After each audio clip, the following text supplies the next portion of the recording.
Ezekiel 7. The word of the Lord came to me. Son of man, this is what the sovereign Lord says to the land of Israel, the end.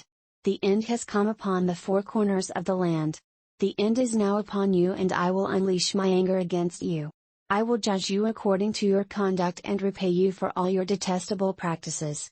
I will not look on you with pity or spare you, I will surely repay you for your conduct and the detestable practices among you. Then you will know that I am the Lord. This is what the sovereign Lord says: disaster. An unheard of disaster is coming. The end has come. The end has come. It has roused itself against you. It has come. Doom has come upon you, you who dwell in the land. The time has come, the day is near, there is panic, not joy, upon the mountains. I am about to pour out my wrath on you and spin my anger against you. I will judge you according to your conduct and repay you for all your detestable practices. I will not look on you with pity or spare you, I will repay you in accordance with your conduct and the detestable practices among you. Then you will know that it is I the Lord who strikes the blow. The day is here. It has come. Doom has burst forth, the rod has budded, arrogance has blossomed. Violence has grown into a rod to punish wickedness. None of the people will be left, none of that crowd, no wealth, nothing of value. The time has come, the day has arrived. Let not the buyer rejoice nor the seller grieve, for wrath is upon the whole crowd. The seller will not recover the land he has sold as long as both of them live, for the vision concerning the whole crowd will not be reversed. Because of their sins, not one of them will preserve his life. Though they blow the trumpet and get everything ready, no one will go into battle, for my wrath is upon the whole crowd. Outside is the sword, inside are plague and famine. Those in the country will die by the sword, and those in the city will be devoured by famine and plague. All who survive and escape will be in the mountains, moaning like doves of the valleys, each because of his sins.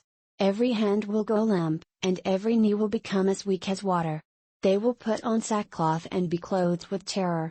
Their faces will be covered with shame and their heads will be shaved. They will throw their silver into the streets, and their gold will be an unclean thing. Their silver and gold will not be able to save them in the day of the Lord's wrath. They will not satisfy their hunger or fill their stomachs with it, for it has made them stumble into sin. They were proud of their beautiful jewelry and used it to make their detestable idols and vile images. Therefore I will turn these into an unclean thing for them. I will hand it all over as plunder to foreigners and as loot to the wicked of the earth, and they will defile it. I will turn my face away from them, and they will desecrate my treasured place. Robbers will enter it and desecrate it. Prepare chains, because the land is full of bloodshed and the city is full of violence. I will bring the most wicked of the nations to take possession of their houses. I will put an end to the pride of the mighty, and their sanctuaries will be desecrated. When terror comes, they will seek peace, but there will be none. Calamity upon calamity will come, and rumor upon rumor. They will try to get a vision from the prophet, the teaching of the law by the priest will be lost, as will the counsel of the elders. The king will mourn, the prince will be clothed with despair, and the hands of the people of the land will tremble. I will deal with them according to their conduct, and by their own standards I will judge them. Then they will know that I am the Lord. Ezekiel 8. In the 6th year, in the 6th month on the 5th day, while I was sitting in my house and the elders of Judah were sitting before me, the hand of the sovereign Lord came upon me there. I looked, and I saw a figure like that of a man. From what appeared to be his waist down he was like fire, and from there up his appearance was as bright as glowing metal. He stretched out what looked like a hand and took me by the hair of my head. The Spirit lifted me up between earth and heaven, and in visions of God he took me to Jerusalem, to the entrance to the north gate of the inner court, where the idol that provokes to jealousy stood. And there before me was the glory of the God of Israel, as in the vision I had seen in the plain. Then he said to me, Son of man, look toward the north. So I looked, and in the entrance north of the gate of the altar I saw this idol of jealousy. And he said to me, Son of man, do you see what they are doing, the utterly detestable things the house of Israel is doing here, things that will drive me far from my sanctuary? But you will see things that are even more detestable. Then he brought me to the entrance to the court. I looked, and I saw a hole in the wall. He said to me, Son of man, now dig into the wall. So I dug into the wall and saw a doorway there. And he said to me, Go in and see the wicked and detestable things they are doing here. So I went in and looked, and I saw portrayed all over the walls all kinds of crawling things and detestable animals and all the idols of the house of Israel. In front of them stood 70 elders of the house of Israel, and Jaazaniah son of Shaphan was standing among them. Each had a censer in his hand, and a fragrant cloud of incense was rising. He said to me, Son of man, have you seen what the elders of the house of Israel are doing in the darkness, each at the shrine of his own idol? They say, The Lord does not see us, the Lord has forsaken the land. Again, he said, You will see them doing things that are even more detestable.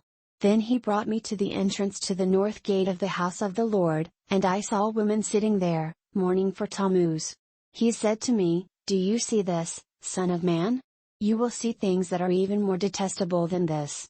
He then brought me into the inner court of the house of the Lord, and there at the entrance to the temple, between the portico and the altar, were about 25 men.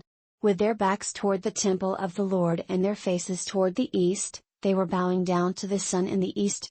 He said to me, Have you seen this, son of man? Is it a trivial matter for the house of Judah to do the detestable things they are doing here? Must they also fill the land with violence and continually provoke me to anger? Look at them putting the branch to their nose. Therefore I will deal with them in anger, I will not look on them with pity or spare them. Although they shout in my ears, I will not listen to them. Ezekiel 9. Then I heard him call out in a loud voice, Bring the guards of the city here, each with a weapon in his hand. And I saw 6 men coming from the direction of the upper gate, which faces north, each with a deadly weapon in his hand. With them was a man clothed in linen who had a writing kit at his side. They came in and stood beside the bronze altar. Now the glory of the God of Israel went up from above the cherubim, where it had been, and moved to the threshold of the temple. Then the Lord called to the man clothed in linen who had the writing kit at his side, and said to him, Go throughout the city of Jerusalem and put a mark on the foreheads of those who grieve and lament over all the detestable things that are done in it. As I listened, he said to the others, Follow him through the city and kill, without showing pity or compassion. Slaughter old men, young men and maidens, women and children, but do not touch anyone who has the mark. Begin at my sanctuary. So they began with the elders who were in front of the temple. Then he said to them, Defile the temple and fill the courts with the slain. Go. So they went out and began killing throughout the city. While they were killing and I was left alone, I fell face down, crying out, Ah, Sovereign Lord! Are you going to destroy the entire remnant of Israel in this outpouring of your wrath on Jerusalem? He answered me, The sin of the house of Israel and Judah is exceedingly great, the land is full of bloodshed and the city is full of injustice. They say, The Lord has forsaken the land, the Lord does not see. So I will not look on them with pity or spare them, but I will bring down on their own heads what they have done. Then the man in linen with the writing kit at his side brought back word, saying, I have done as you commanded.